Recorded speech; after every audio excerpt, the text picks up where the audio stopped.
इन तस्वीरों को देख करके आपको नायग्रा फॉल की याद आएगी, लेकिन ये राजस्थान का एक गांव है, सवाई माधोपुर जिले का जड़ावता गांव, जहां हम हैं इस समय।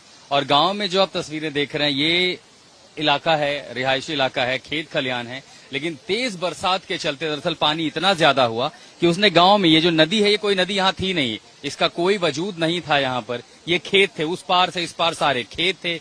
पानी रिश्ता नीचे चला गया, कटाव होता गया, पहले नाले में बदली, नाले के बाद अभी एक नदी में बदल चुकी है और इस नदी की शक्ल ले चुके आसपास की जितनी खेती की जमीन है वो अब खतरे के मुहाने पर है। और इसी के साथ साथ यहाँ अमरूद का जो पूरा बागान है, इन बागानों पर भी अब खतरा मंडरा रहा है। जो लोग हैं अपने बगीचे बचाने की कोशिश कर रहे हैं, पौधों के साथ साथ कटाव कोशिश कर रहे हैं कि जमीन दरअसल कम से कम कटे। इतना ही नहीं, उसके डर की वजह से दरअसल पानी का बहाव इतना तेज है इस राजस्थान के सवाई माधोपुर के नायग्रा फॉल का, कि इसके साथ यहाँ देखिए जमीन लगातार कट रही है। और यहाँ पर एक घर जो है वो पहले ही गिर चुका है।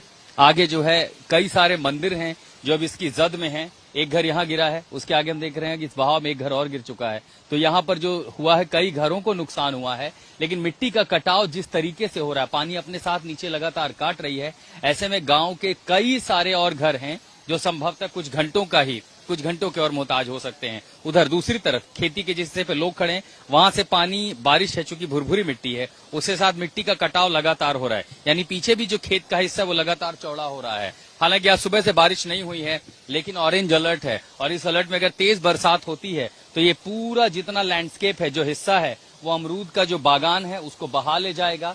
खेती की जो जमीन है मिट्टी काट ले जाएगी। और इसके साथ साथ ये जो इलाका है पूरा, जिस मकान पर हम हैं, ये नहीं पता कितने और घंटे ये टिक पाएगा, क्योंकि पानी का बहाव जिस तरह आ रहा है, मिट्टी को काटे जा रहा है, संभवतः ये घर भी उसका शिकार हो जाएगा। बेहद डराने वाली तस्वीरें हैं जड़ावता गांव की, सवाई माधोपुर जिले की, और इसलिए यहाँ तत्काल फौरन रूप से मदद की जरूरत है।